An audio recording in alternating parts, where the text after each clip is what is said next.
Frank Weber wiped down his last pair of scissors and placed them in the sterilizer. The day had been slow, just 3 customers in his small barber shop on the edge of Dusthaven. Most folks cut their own hair these days, but Frank didn't mind.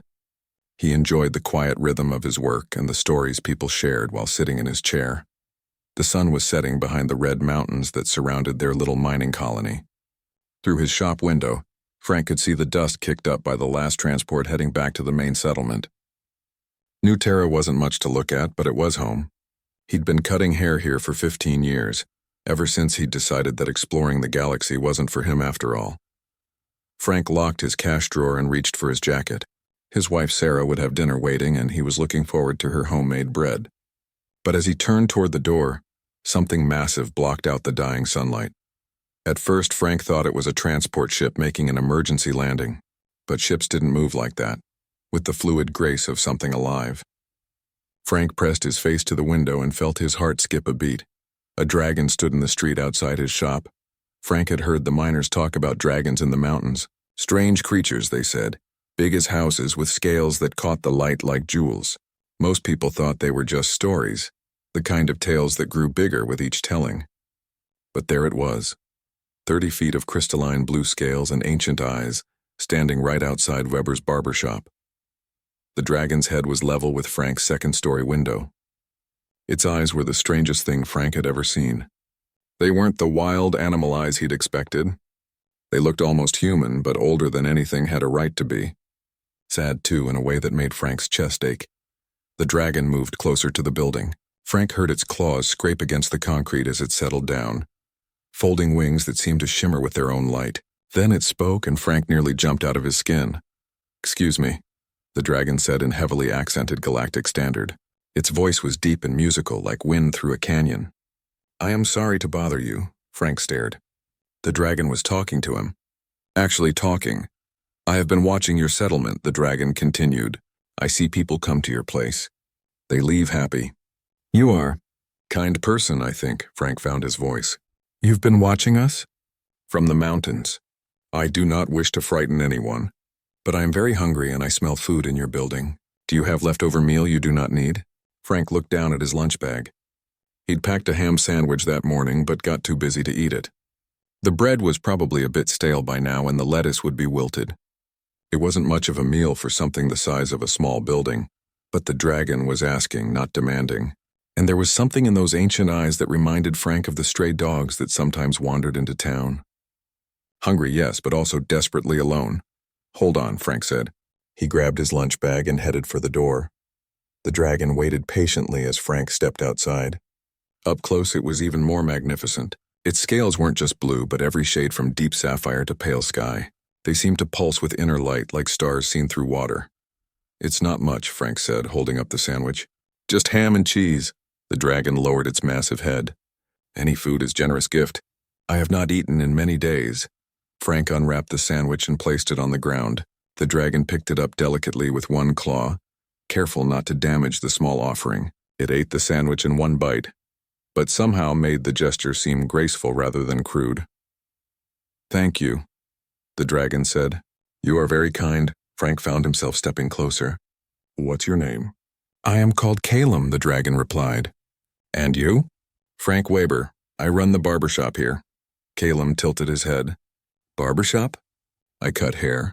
Make people look neat and tidy." Something that might have been a smile crossed the dragon's features. You make beauty from chaos," Frank laughed. "I guess you could put it that way." They stood in comfortable silence for a moment. Frank should have been afraid. Any reasonable person would be terrified of a 30-foot dragon appearing outside their business. But there was something about Calum that felt safe, familiar even. Like talking to an old friend he'd somehow forgotten. "Calum," Frank said. "That's a nice name." "What does it mean?" "In my language, it means sky," Calum replied, "though I have not flown in the sky for a very long time." Frank heard the sadness in the dragon's voice and felt compelled to ask, "Why not?" Calum's eyes grew distant. "There is nowhere left to fly to." Before Frank could ask what that meant, the sound of approaching vehicles broke the spell. 3 colony security transports were racing down the main street, their lights flashing red and blue in the gathering darkness. Calum straightened up, suddenly alert. I should go. I did not mean to cause trouble. Wait, Frank said, but the dragon was already spreading its wings. Thank you again for the meal, Frank Weber, Calum said. Perhaps I will see you again. The dragon launched itself into the air with a grace that defied its size. In seconds, it was just a glimmer of blue against the darkening sky, heading back toward the mountains. The security transport screeched to a halt in front of Frank's shop. Captain Steele jumped out of the lead vehicle, his hand on his weapon. Frank, are you all right? We got reports of a large creature in the area. Frank looked up at the empty sky, then back at Captain Steele. Everything's fine, Rod, just closing up shop. You didn't see anything unusual? Frank thought about Calum's sad, ancient eyes and the careful way he'd eaten that small sandwich. No, he said. Nothing unusual at all. But as Frank walked home that evening, he kept looking up at the mountains. Somewhere up there, a dragon named Sky was alone in the darkness, and for reasons he couldn't explain, Frank found himself hoping that tomorrow Calum would come back for another leftover meal. The next morning, Frank packed 2 sandwiches for lunch. 3 days passed before Calum returned, but Frank had been ready each evening. He'd taken to staying late at his barber shop, always with an extra meal waiting. When the familiar shadow fell across his window on Thursday night, Frank was already reaching for his dinner bag. This time, Calum landed more carefully in the small square behind Frank's shop. The dragon had learned to fold his wings tight and keep his tail curled to avoid damaging the nearby buildings. Frank appreciated the thoughtfulness. Good evening, Frank Weber, Calum said, settling down on his haunches. I hope I am not disturbing you again. Not at all, Frank replied, stepping outside with a wrapped meal. I made extra today. Roast beef and vegetables. Calum accepted the food with the same gentle care as before. You are too generous. I do not wish to be burden. No burden, Frank said firmly. I enjoy the company, and he did. In the 3 days since their first meeting, Frank had found himself thinking about the dragon constantly. There was something about Calum that didn't fit with what everyone thought they knew about the mountain creatures. The dragon spoke with an educated vocabulary, chose his words carefully, and seemed to understand concepts that went far beyond simple survival. Calum, Frank said as the dragon finished eating. Can I ask you something? Of course. How long have you been watching our settlement? Calum was quiet for a long moment. Since your people first arrived. Nearly 20 years. Frank felt a chill. 20 years? But why didn't you ever make contact before? I was not certain humans could be trusted. Your species has reputation for violence across the galaxy. And now? Calum's eyes met Frank's. You shared food with a stranger who could have easily harmed you. That tells me much about your character. Frank was about to respond when he heard vehicles approaching again, but this time they moved slowly, deliberately. Frank recognized the sound of the colony's research transport. Dr. Lisa Hayes stepped out of the vehicle, followed by 2 assistants carrying scanner equipment. Frank had known Lisa for years. She was the colony's xenobiologist and one of the few scientists on New Terra. Frank, Lisa called out, we need to talk. Calum immediately tensed, drawing back toward the alley between buildings. Frank moved protectively between the dragon and the approaching team. Evening, Lisa, Frank said casually. Working late? We've been monitoring unusual energy readings in this area for the past few days, Lisa replied, her scanners already beeping frantically. Readings that suggest a large, intelligent life form. She looked past Frank and her jaw dropped. Dear God. Calum remained perfectly still, but Frank could see the intelligence calculating behind the dragon's eyes. This was a test of some kind. It's all right, Frank said to both Lisa and Calum. Lisa, this is Calum. Calum, this is Dr. Hayes. She studies life forms. Lisa fumbled with her equipment, clearly struggling to process what she was seeing. It's magnificent, she whispered. The scale pattern suggests incredible age, and the cranium size indicates advanced brain development. Calum's head tilted slightly. You study life? Lisa nearly dropped her scanner. You can speak. I can do many things, Calum replied calmly. The question is whether your people will allow me to continue doing them. Frank heard something in the dragon's tone that made him step closer. What do you mean? Before Calum could answer, more vehicles arrived. This time, Frank recognized the heavy transport that belonged to Captain Steele's security force. Armed guards emerged, taking defensive positions around the square. "Nobody move," Captain Steele announced through a speaker. "We have the situation contained." Frank felt anger rise in his chest. Contained? Rod, there's no situation here. But Captain Steele was already approaching with a containment device, something that looked like a high-tech net launcher. "That creature is a potential threat to colony security. We're taking it in for evaluation." "No," Frank said firmly, spreading his arms wide. "You're not." Frank, step aside. "That's an order." "I don't take orders from you, Rod. This is my property and Calum is my guest." Lisa looked between Frank and the dragon, her scientific excitement warring with caution. "Captain, perhaps we should try communication first.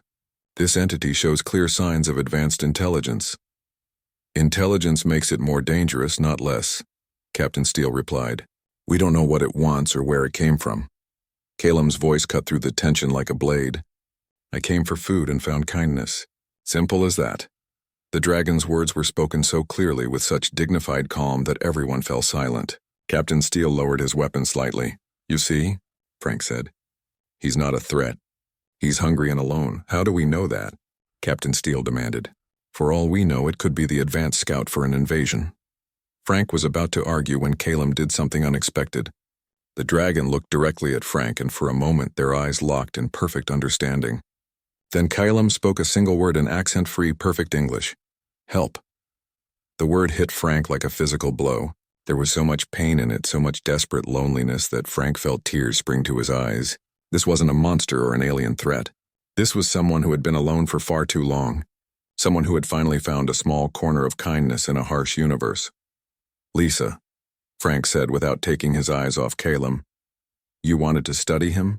Then study him properly. Set up your equipment here, in my shop. No cages, no restraints. Just observation and communication."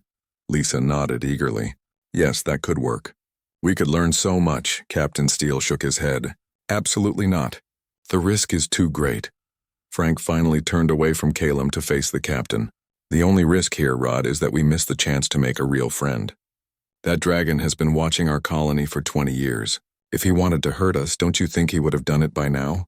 The square fell quiet except for the hum of Lisa's scanners. Everyone was looking at Calum, waiting for his response to the standoff. The dragon rose to his full height, casting a shadow over them all. But instead of seeming threatening, he seemed unbearably dignified. "I will submit to your studies," Calum said.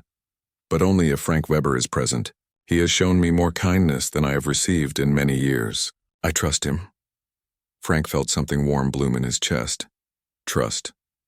When was the last time anyone had said they trusted him? Really trusted him?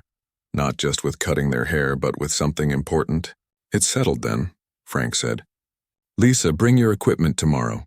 We'll set up in the back room of my shop." Captain Steele started to protest, but Dr. Hayes was already nodding enthusiastically. This could be the most significant xenobiological discovery in human history.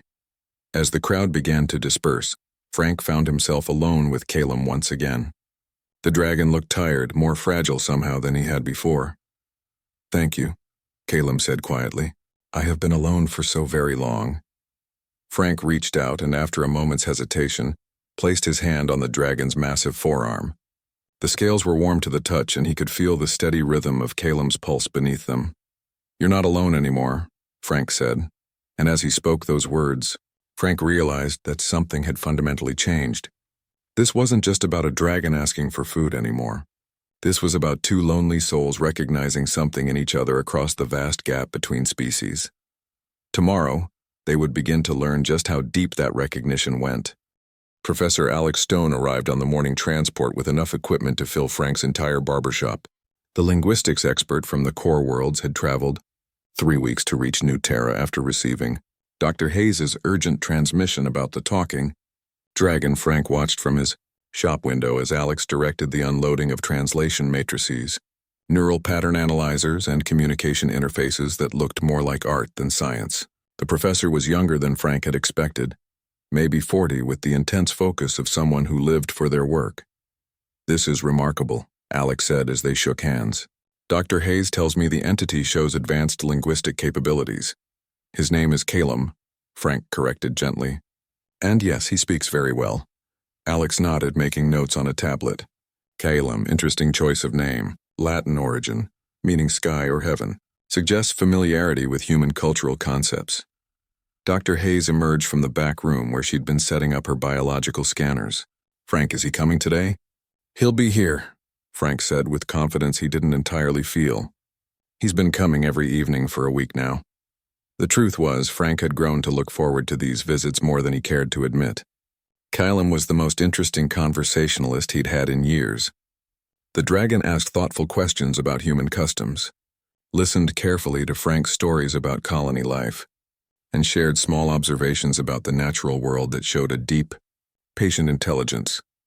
As the sun began to set, Frank felt the familiar anticipation. Would Calum come with all these strangers present? The dragon had been skittish around Dr. Hayes at first, only relaxing when Frank assured him that Lisa was a friend. The answer came as a shadow passed over the building. Calum landed in his usual spot behind the shop, but Frank noticed he kept his wings partially spread, ready for quick escape. It's all right, Frank called out. I have someone I'd like you to meet. Calum approached cautiously. His eyes took in the new equipment, the additional people, the general air of scientific excitement that filled the space. More people wish to study me, Calum observed. This is Professor Stone, Frank said. He studies how different species communicate. Alex stepped forward, clearly trying to contain his excitement. Hello, Calum. I'm honored to meet you. Calum studied the professor for a long moment. You have traveled far. I can smell the recycled air of deep space transport on your clothing. Alex blinked in surprise. That's remarkably observant. Yes, I came from the core worlds. The core worlds, Calum repeated thoughtfully. The heart of human space. I have observed your ships passing through this system for many years. You've been watching human space traffic? Dr. Hayes interjected, her scanners beeping frantically. I watch many things, Calum replied. It is what you do when you have much time and little purpose. Frank heard the sadness in those words and moved closer to the dragon. Calum, would you be willing to work with Professor Stone?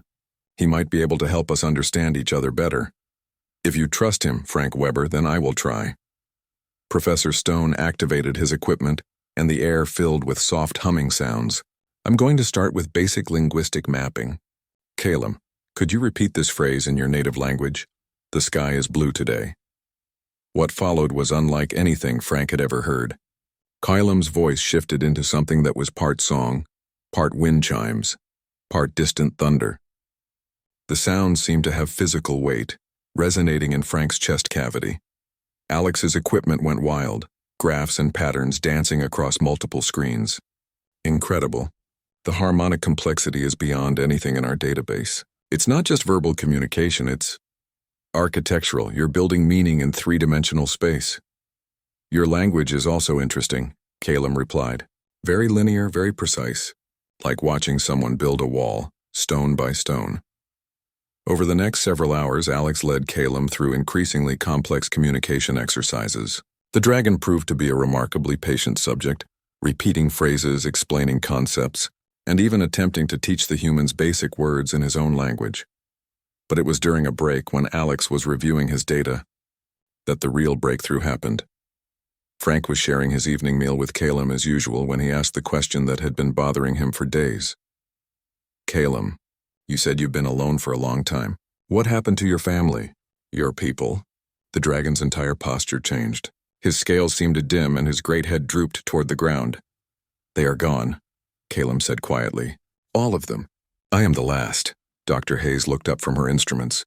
The last of your species? The last of my kind in this star system. Perhaps the last anywhere. Professor Stone abandoned his equipment and moved closer. What happened to them? Calum was silent for so long that Frank began to think he wouldn't answer. When he finally spoke, his voice carried the weight of millennia. There was a plague. Not a disease as your people understand it, but something far worse. It consumed not just bodies, but minds, souls, entire civilizations. My people tried to stop it, tried to fight it, tried to hide from it. Nothing worked. When was this? Alex asked, his academic curiosity overriding his sensitivity. 3,000 of your years ago by my count. I was young then, barely past my first century. I watched my entire species die one by one until only I remained. Frank felt his heart break for this ancient being. How did you survive? I hid, Calum admitted with obvious shame. While my elders fought and died with honor, I hid in the deep places of this world. I was a coward. You were smart, Frank said firmly. You survived. That's not cowardice. That's hope. Calum's eyes met Frank's, and for a moment, Frank saw something shift in those ancient depths. I have not thought of it as hope for a very long time, Calum said softly. Dr. Hayes had been running silent scans throughout the conversation. Now she looked up with a troubled expression. Calum, I'm reading some unusual energy patterns from you. Almost like you're sick. The dragon's reaction was immediate and alarming. He reared back, scales flashing with agitation. I am not sick, he said sharply. I cannot be sick. I'm not suggesting you have a disease, Lisa said quickly. But these readings suggest some kind of ongoing physical stress, like your body is fighting something. Calum's agitation grew worse. No, the plague cannot touch me. I made sure of that. Professor Stone leaned forward intently. Calum, this plague you mentioned. What exactly was it? The dragon's eyes grew distant, haunted. It was created by a species we called the Devourers. Machines that had once been living beings, but had given up their flesh to become something else. They consumed worlds not for resources, but for the life force itself. They spread their plague ahead of them, weakening civilizations before they arrived. Frank felt a chill run down his spine. Are they still out there? Calum's answer came like a death sentence. Yes. And they are coming. The small room fell into stunned silence. Dr. Hayes's scanners continued their quiet beeping, but nobody moved or spoke. Finally, Frank found his voice. Coming here? To New Terra. To all human worlds, eventually, Calum replied. They consume everything in their path. I have been watching the progression of their plague across the galaxy for 3 millennia. Based on their pattern of expansion, they will reach the outer edge of human space in approximately 50 of your years. Professor Stone was frantically taking notes. This plague, how does it work? It begins with a subtle change in behavior. People become more aggressive, less empathetic. Communities turn against each other. By the time the physical symptoms appear, it is too late. The Devourers arrive to harvest what remains. Frank felt sick. And there's no cure? No way to stop it. Calum's massive head shook slowly. My people were far more advanced than humans. We had technology beyond your current understanding. Minds that could process information in ways your species cannot imagine. We tried everything. Nothing worked. Then why are you telling us this? Dr. Hayes asked. If there's no hope, why warn us? For the first time since Frank had known him, Calum smiled. It was a sad smile, but genuine. Because, Dr. Hayes, in all my years of watching humans, I have observed something my people never possessed. Something that may be the key to what seemed impossible. What's that? Frank asked. Calum's ancient eyes turned to Frank with something that might have been hope. Beautiful chaos, the dragon said. Humans think in ways that logic cannot predict. You find solutions where none should exist. You make the impossible seem simple through the power of not knowing it cannot be done. Frank thought about that description and realized it sounded almost like a compliment. Is that why you came to us? Professor Stone asked. Because you think we might succeed where your people failed? I came because I was hungry and alone, Calum replied honestly. But I stayed because Frank Weber gave me something I had not felt in 3,000 years. What's that? Calum looked directly at Frank, and in those ancient eyes, Frank saw something that made his chest tight with emotion. Hope, the dragon said simply. As the evening wound down and the scientists packed their equipment, Frank found himself walking Calum to the edge of town as he often did. Tonight, though, the comfortable silence between them felt heavy with new knowledge. Calum, Frank said as they reached the dragon's usual departure point. What you told us tonight, do you really think we have a chance? The dragon was quiet for a long moment, looking up at the stars that held such terrible threats. Frank Weber, Calum said finally. 3 days ago, I believed I would die alone on this world, the last of my kind, having accomplished nothing but my own survival. Tonight, I shared my greatest secret with beings I have come to trust, and for the first time in millennia, I am not alone. Calum spread his wings, preparing for flight. If humans can work that miracle in 3 days, the dragon continued, perhaps they can work an even greater one in 50 years. As Frank watched Calum disappear into the night sky, he found himself thinking about hope and chaos and the impossible, things that sometimes happened when the two came together. Admiral Jane Parker's flagship, dropped out of hyperspace 3 days after Professor Stone transmitted his initial report to Fleet Command. Frank watched from his barbershop window as military transports filled the sky above New Terra, their hulls dark against the morning sun. Word of Calem's warning had reached the highest levels of human government within hours. The prospect of an unstoppable plague spreading toward human space had triggered the largest emergency response in colonial history. Frank felt nervous about all the attention. His quiet barbershop had become the unofficial center of first contact protocols, xenobiological research, and now military intelligence gathering. Calem had been patient with the scientists, but Frank worried how the dragon would react to soldiers. Dr. Ben Cross arrived with the Admiral's advance team. The specialist from Galactic Disease Control looked exhausted from his rushed journey, but his eyes burned with the intensity of someone who had spent his career fighting plagues. "Mr. Weber," Dr. Cross said as they shook hands, "I need to understand exactly what this creature told you about the infection vector." "His name is Calem," Frank corrected automatically. "And he'll be here this evening. You can ask him yourself." Dr. Cross nodded impatiently. "Of course, but I need to prepare my questions. This plague, did he describe the transmission method? Airborne, contact, something else?" Frank thought back to their conversations. He didn't give specifics, just said it starts with changes in behavior before any physical symptoms appear. Professor Stone looked up from his translation equipment. "I've been analyzing the linguistic patterns in Calem's descriptions. He uses terms that don't translate directly, but suggest the plague operates on multiple levels simultaneously." "Meaning what?"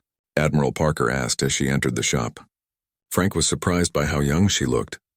Maybe 50, with the kind of confidence that came from making life and death decisions on a regular basis. "Meaning it might not be a traditional biological pathogen at all," Professor Stone replied.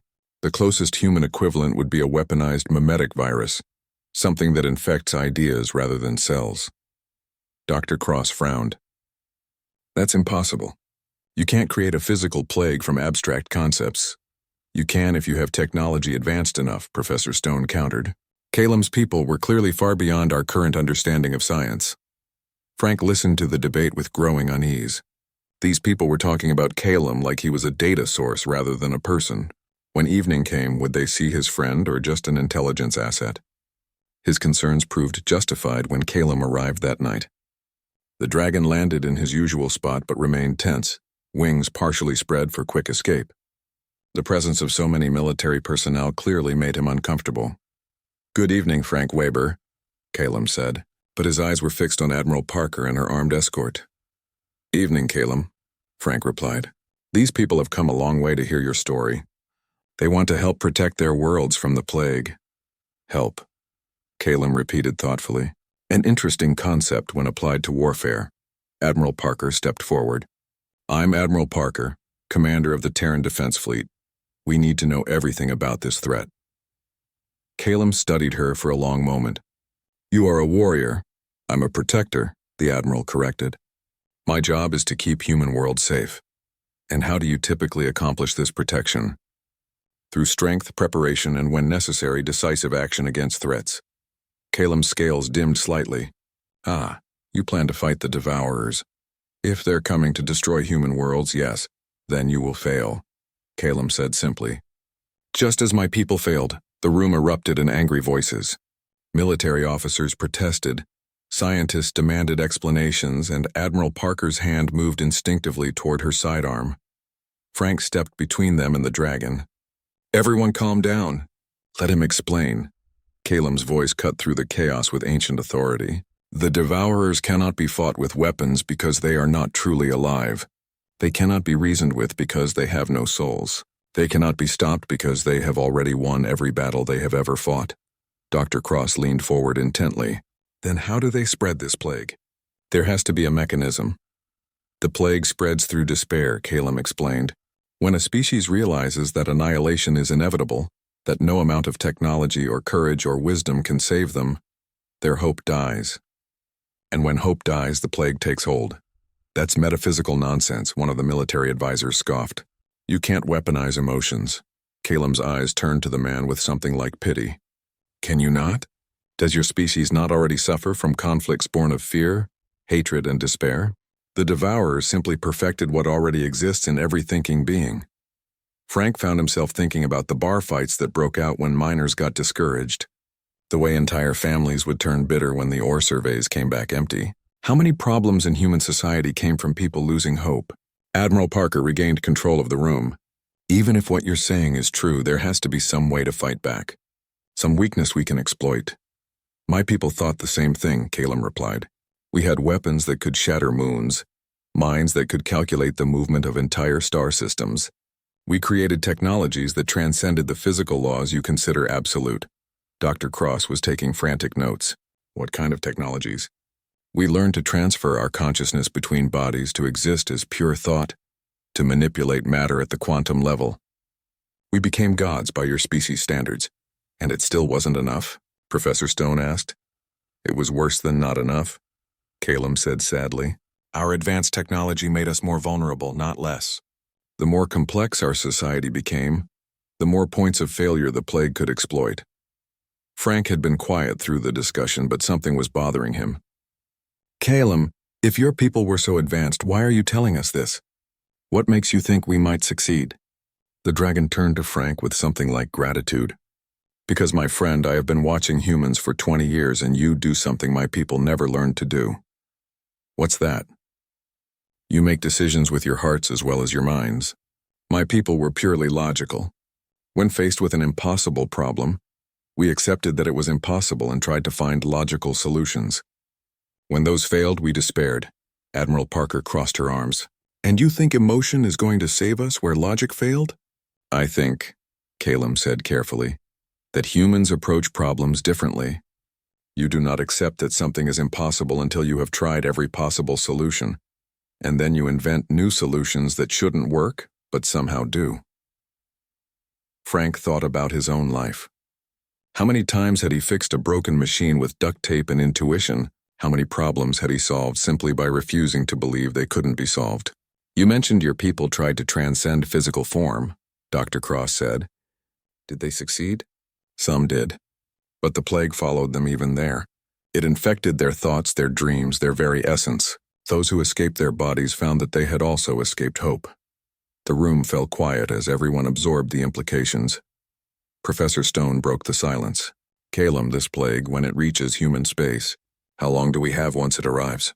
Based on the pattern I observed with my people, once the first symptoms appear in a population, total societal collapse occurs within 5 to 10 years. Symptoms? Dr. Cross asked urgently. Increased aggression between groups, loss of empathy, the breakdown of cooperative behaviors, communities turning against each other over minor disputes. Frank felt a chill. That already happens sometimes. Yes, Calum agreed.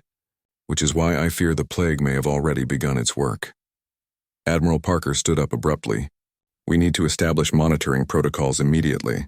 If this plague is already spreading, Admiral, Frank interrupted, what exactly are you planning to do? Quarantine protocols, medical screening, enhanced security measures? Standard pandemic response. Calum shook his great head. You still do not understand. This is not a medical problem. It is a spiritual one. What do you mean? Frank asked. The plague does not attack bodies, Frank Weber. It attacks the bonds between people. It turns trust into suspicion, love into fear, hope into despair. Your medical technology cannot cure a broken heart. Dr. Cross looked frustrated. There has to be some kind of treatment, some way to reverse the effects. My people tried everything, Calum repeated. Drugs, technology, even magic by your standards.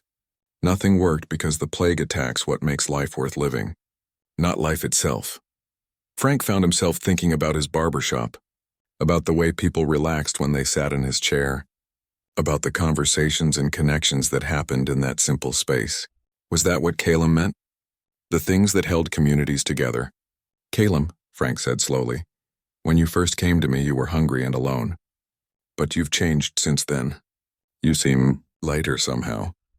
The dragon's eyes met Frank's with understanding. Yes, for the first time in 3 millennia I am not alone. I have friends, purpose, hope. So the plague can be reversed? In individuals, perhaps. But in entire civilizations? Calum's voice was heavy with doubt. Admiral Parker was pacing now, her military mind trying to find some angle of attack. There has to be something. some weakness in their system. There is one thing, Calum said quietly. Everyone turned to him. The Devourers were once a living species like humans or my people. They chose to become machines to escape death, but in doing so, they lost something essential. They remember what they once were, and that memory causes them pain. So they're not invincible, Admiral Parker said with satisfaction. No, Calum replied. They are broken. But broken things can be the most dangerous of all. As the meeting wound down and the officials dispersed to their ships, Frank walked with Calum to the edge of town. The dragon seemed drained by the conversation. Do you think they understand? Frank asked. They understand the threat, Calum replied. But I do not think they understand the solution. Is there a solution? Calum was quiet for a long time. When he finally spoke, his voice carried a note Frank had never heard before. I do not know, Frank Weber, but for the first time in 3,000 years, I want to find out. As Frank watched his friend disappear into the night sky, he found himself thinking about plagues and cures, about the difference between surviving and living, and about the strange truth that sometimes the most powerful weapons were the ones you couldn't hold in your hands. Tomorrow he decided he would ask Calum about hope, and whether it might be the only medicine that could cure a broken galaxy. Dr. Ruth Miller arrived on New Terra 2 weeks after Admiral Parker's fleet established orbital defense positions around the planet. The quantum biologist brought with her equipment that seemed to bend reality itself. Machines that hummed with energies Frank couldn't begin to understand. Frank had watched the transformation of his quiet colony with mixed feelings. Military personnel now outnumbered civilians 3-1, and his simple barbershop had been converted into the most important research facility in human space. But through it all, Calum remained his anchor, visiting each evening to share meals and increasingly complex conversations about the nature of existence itself. The Devourers, Dr. Miller explained to the assembled research team, represent a unique form of consciousness transfer. According to Calum's descriptions, they uploaded their minds into quantum substrates to achieve immortality. Commander Sam Blake, the Special Forces leader assigned to the project, leaned forward intently. Can we hack them? Disrupt their quantum matrix? Dr. Miller shook her head. Their technology is probably millions of years beyond our current capabilities. But that's not the interesting part. She activated a holographic display showing complex energy patterns. Based on my analysis of Calum's neural scans, his people achieved a level of consciousness integration we can barely comprehend. They were naturally telepathic, able to share thoughts and emotions directly. Frank watched the display with fascination. Is that how Calum knew I could be trusted? Could he read my mind? Not exactly, Dr. Miller replied. It's more like he could sense your emotional state, your fundamental nature. Dragons, it seems, are natural empaths. Professor Stone looked up from his translation matrix. That might explain why the plague was so devastating to his people. If they could feel each other's emotions directly, one person's despair would spread to everyone around them. A plague of the heart, Frank murmured, remembering Calum's words. Exactly, Dr. Miller confirmed. But here's what's interesting. Humans aren't telepathic, but we have something similar. Mirror neurons, emotional contagion, social bonding. We're naturally designed to share feelings with each other. Commander Blake frowned. That sounds like it makes us more vulnerable, not less. Or, Frank said slowly, it means we understand how the plague works better than we thought. Dr. Miller nodded enthusiastically. Frank's right. If the plague spreads through emotional channels, then the cure might work the same way. You're talking about weaponizing hope, Admiral Parker said from the doorway. She had been monitoring their progress with increasing urgency, as scout ships reported unusual activity at the edge of human space. I'm talking about understanding it, Dr. Miller corrected. Hope isn't just an emotion. It's a quantum state, a pattern of energy that influences probability itself. Frank thought about his conversations with Calum, about the way the dragon's entire demeanor had changed since their first meeting. Calum said humans think differently than his people did. What did he mean? Your species, came Calum's voice from the doorway, approaches impossible problems with impossible solutions. Everyone turned as the dragon entered the research facility. Over the past weeks, Calum had grown comfortable with the human scientists, but he still moved with careful grace among the delicate equipment. Good evening, my friend, Frank said warmly. Good evening. Frank Weber, I apologize for interrupting your work. You're not interrupting, Dr. Miller said excitedly. We were just discussing your observations about human problem-solving methods. Calum settled down in the specially reinforced area they had prepared for him. Humans do something my people never learned. When faced with a logical impossibility, you ignore the logic and proceed anyway. Can you give us an example? Professor Stone asked. Frank Weber cuts hair for a living, Calum said simply. When I first appeared at his shop, logic dictated that he should flee or call for help. Instead, he offered me food. Frank felt heat rise in his cheeks. I just saw someone who was hungry. Exactly, Calum replied. You saw need instead of threat, opportunity instead of danger.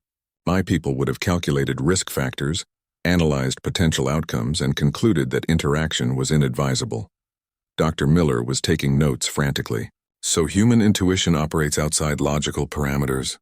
Human intuition, Calum said thoughtfully, operates on quantum principles your science has not yet discovered. You make decisions based on probability clouds rather than deterministic outcomes. Commander Blake looked skeptical. That sounds like a fancy way of saying we guess. No, Frank said, surprising himself by speaking up. It's more like when I'm cutting someone's hair. I don't measure each snip. I feel what's right. I see the pattern before it exists. Calum's eyes brightened. Yes, you see what could be rather than what is. My people saw only what was. Dr. Miller leaned forward excitedly. Calum, when your people fought the Devourers, what methods did they try? Everything logical. Weapons, shields, quarantine protocols. When those failed, they tried to transcend physical form entirely. But what if the answer isn't transcendence? Frank asked quietly. What if it's connection? The room fell silent. Everyone was looking at Frank, waiting for him to explain something he didn't fully understand himself. I mean, Frank continued hesitantly, you said the plague spreads by breaking connections between people. What if we can cure it by making those connections stronger? Dr. Miller's equipment began beeping excitedly. That's actually theoretically possible. If consciousness operates on quantum principles, then quantum entanglement between minds could create a stabilizing effect. You're talking about linking human minds together? Admiral Parker asked with concern. Not linking, Frank said, the idea becoming clearer as he spoke. More like harmonizing, like a choir singing together. Calum was staring at Frank with something like wonder. In 3,000 years, I never thought of that approach. Because your people were trying to solve the problem individually, Frank realized. But humans solve problems together. We're pack animals. We're stronger as a group than we are alone. Professor Stone was running calculations on his system. If we could establish some kind of empathic resonance network, it might be possible to immunize entire populations against the plague's effects. How? Commander Blake demanded. Dr. Miller was already working on the answer. Through Calum. His telepathic abilities could serve as a bridge between human consciousness and the quantum patterns that govern emotional states. You want to use me as some kind of amplifier? Calum asked. More like a translator, Frank said gently. You could help us learn to share feelings the way your people did, but in a human way. This is all very theoretical, Admiral Parker interjected. Do we have any evidence that it would actually work? Frank looked around the room at the faces of people who had become friends over the past weeks. Scientists and soldiers, humans and dragon, all working together toward an impossible goal. Look around, he said simply. A month ago, none of us knew each other. Now we're a team. Calum went from being alone for 3,000 years to having friends. Dr. Miller traveled across the galaxy to work on this project. Commander Blake is protecting a dragon he probably would have shot on sight a year ago. What's your point? Admiral Parker asked. My point is that we've already started curing the plague. Right here in this room. We're proving that connection is stronger than isolation. That hope is stronger than despair. Calum's voice was soft with emotion. Frank Weber, you continue to amaze me. Yes, you are correct. What we have created here is the antithesis of what the plague represents. Dr. Miller looked up from her calculations. If Frank is right, then we don't need to fight the Devourers. We need to heal them. Heal machines? Commander Blake asked incredulously. Heal the souls trapped inside machines, Frank corrected. Calum said they chose to become machines to escape death. But what if we could show them that life is worth living again? The Devourers spread despair because they have forgotten hope, Calum said slowly. If they could remember what they once were, then the plague would stop spreading, Dr. Miller finished. Not just stop, but reverse itself. Admiral Parker was pacing now, her strategic mind working through the implications. Even if this is possible, how do we reach them? They're still 50 years away from human space. We don't wait for them to come to us, Frank said. We go to them. That's suicide, Commander Blake protested. No, Calum said firmly. It is the most logical thing any species has ever attempted. Fight despair with hope. Answer hatred with love. Respond to destruction with creation. Dr. Miller was running new calculations. If we could establish a quantum resonance network before they arrive, create a field of empathic energy that extends beyond human space, we could cure them before they even reach our worlds, Professor Stone realized. Frank felt something click into place in his mind. It's not about fighting them at all. It's about reminding them who they used to be. But how? Admiral Parker demanded. How do we project hope across interstellar distances? Frank looked at Calum, then at the assembled team of humans who had become something greater than the sum of their parts. The same way Calum and I became friends, he said simply. One conversation at a time. One shared meal at a time. One act of kindness at a time. You're talking about transforming warfare into social work, Commander Blake said with disbelief. I'm talking about transforming warfare into healing, Frank replied. The Devourers aren't really our enemies. They're patients. They're beings who got so afraid of death that they forgot how to live. Calum rose to his full height, his scales shimmering with renewed hope. Frank Weber, your species continues to prove that impossible is simply a word used by those who have not tried hard enough. Dr. Miller looked around the room with excitement. We could actually do this. With Calum's telepathic abilities and human empathic resonance, we could create a wave of healing that spreads across the galaxy. A plague of hope, Frank said softly. A plague of hope, Calum agreed. As the team began working on the practical details of their impossible plan, Frank found himself thinking about barbershops and dragons, about leftover meals and ancient loneliness, about the strange truth that sometimes the biggest problems in the universe could be solved with the smallest acts of human kindness. Tomorrow they would begin the work of saving the galaxy. Tonight, Frank was content to know that hope was a contagious disease, and they had just discovered how to become carriers. The Devourer scout ships arrived 15 years early. Frank was cutting the hair of a young mining engineer when the alarms began, sounding across New Terra. Through his barbershop window, he could see the massive forms dropping out of hyperspace like dark clouds gathering for a storm. Frank, came Calum's voice from behind him. They are here. The Dragon had been staying close to the settlement ever since their long-range sensors detected the approaching fleet. For months, the research team had been working frantically to establish their empathic resonance network, but they had expected more time. Admiral Parker's voice crackled over the emergency communication system. All civilians to designated shelters. This is not a drill. Frank set down his scissors and looked at his reflection in the shop mirror. Just an ordinary barber, about to attempt something that had never been done before in the history of the galaxy. Are you ready for this? He asked Calum. The dragon's scales rippled with nervous energy. I have been alone for 3,000 years, Frank Weber. I have never been more ready for anything in my life. Dr. Miller's voice came through their communication devices. Frank, Calum, we need you at the resonance chamber immediately. Frank grabbed his jacket and followed Calum out of the shop. The streets of Dusthaven were chaos as colonists rushed toward shelter, but Frank felt strangely calm. This moment had been inevitable since the day he first shared his sandwich with a hungry dragon. The resonance chamber occupied the entire basement of the colony's main research facility. Dr. Miller and her team had worked around the clock to construct the quantum amplification matrix that would allow Calum's telepathic abilities to reach across space.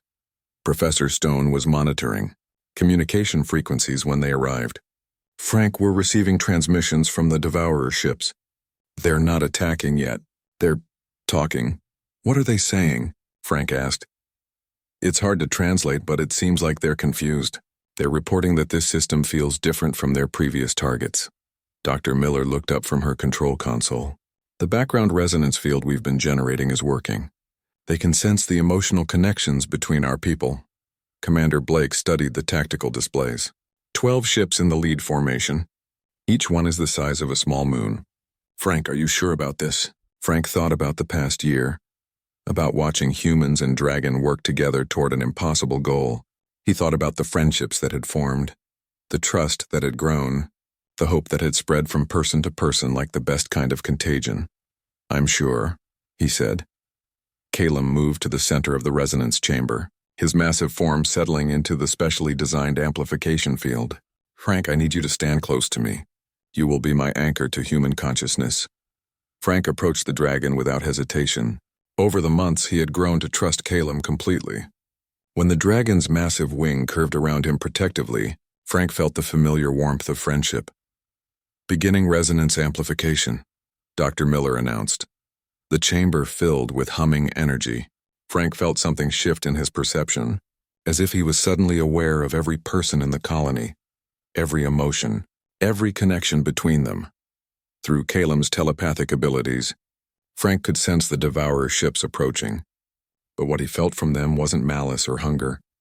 It was confusion, pain, and a loneliness so profound it made his heart ache. They're not monsters, Frank whispered.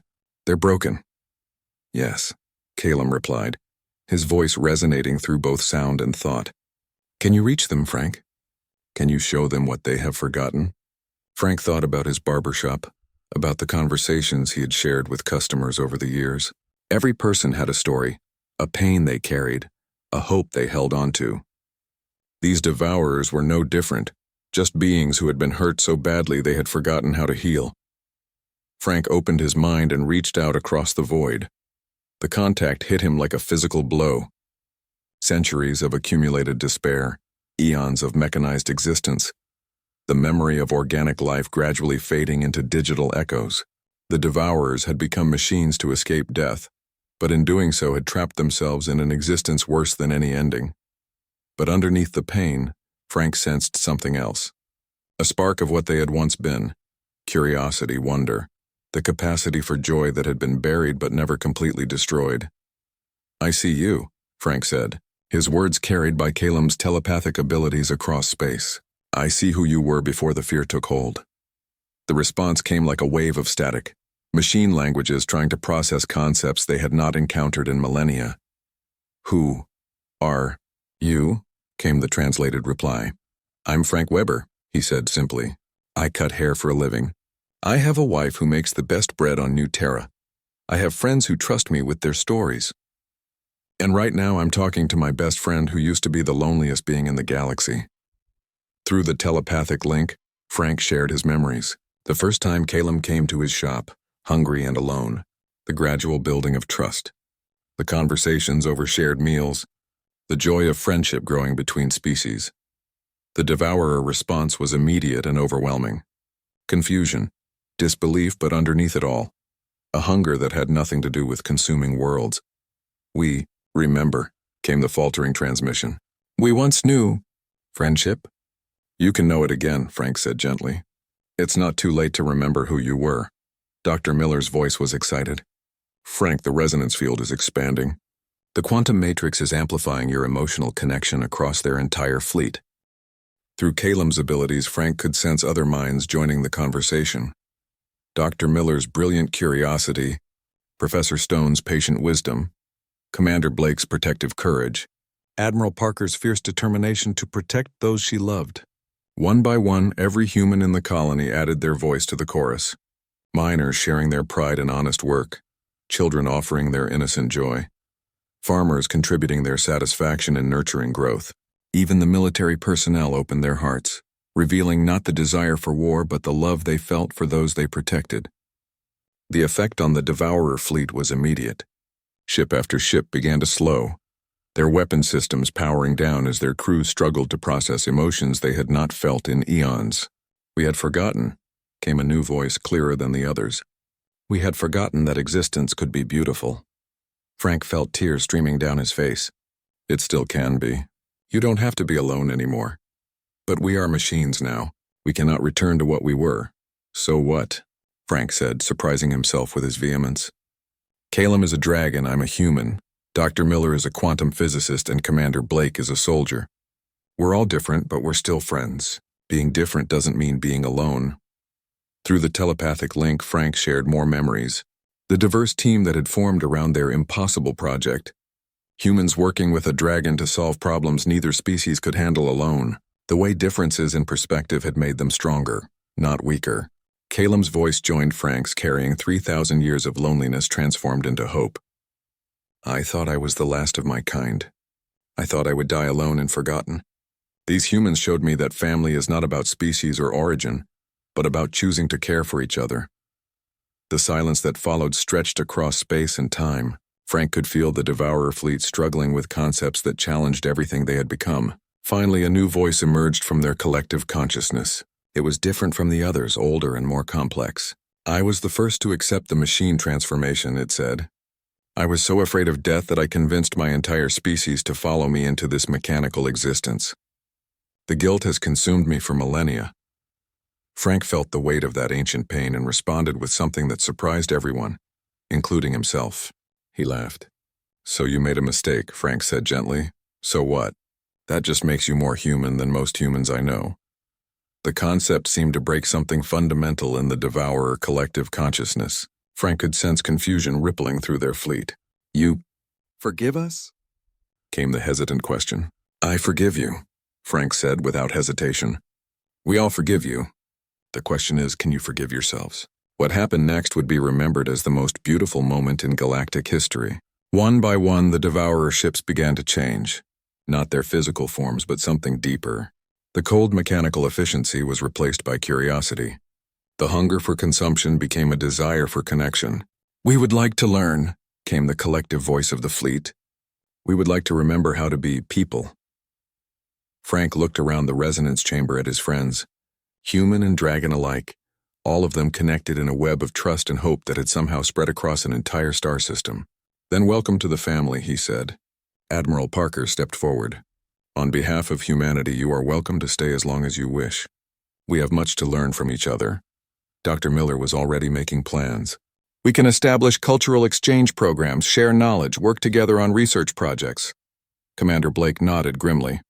And if there are other threats out there, other species consumed by despair, we can face them together. Professor Stone smiled. We've just proved that the most powerful force in the universe isn't technology or weapons. It's the willingness to see the person behind the pain. As the celebration began around them, Frank found himself alone with Caleb for a moment. The dragon looked different somehow, lighter, as if an invisible weight had been lifted from his ancient shoulders. You did it, my friend, Caleb said softly. You saved the galaxy with nothing but kindness and a willingness to share your lunch. Frank thought about that and realized it wasn't quite true. We did it. All of us together. That's what humans do, Caleb. We don't solve problems alone. We find friends and solve them together. Caleb's eyes sparkled with amusement. And now our family includes a reformed fleet of machine beings who spent millennia consuming worlds. Stranger things have happened, Frank said with a grin. Besides, they'll need haircuts eventually. Mechanical or not, everyone looks better with a good trim. As they emerged from the research facility, Frank could see the Devourer ships settling into orbit around New Terra. What had begun as an invasion fleet was now the largest cultural exchange program in galactic history. Frank looked up at the stars and thought about barbershops and dragons, about leftover meals and ancient loneliness, about the strange truth that sometimes the most complex problems in the universe could be solved with the simplest human response: seeing someone in need and offering help. Tomorrow he would go back to cutting hair. But now his customers would include beings from across the galaxy, all of them part of an ever-growing family held together by the most powerful force in the universe. The beautiful chaos of caring about each other. The galaxy was safe, not because evil had been defeated, but because evil had been healed. And it all started when a dragon asked for a leftover meal, a barber looked into his eyes, and the impossible happened. They became friends.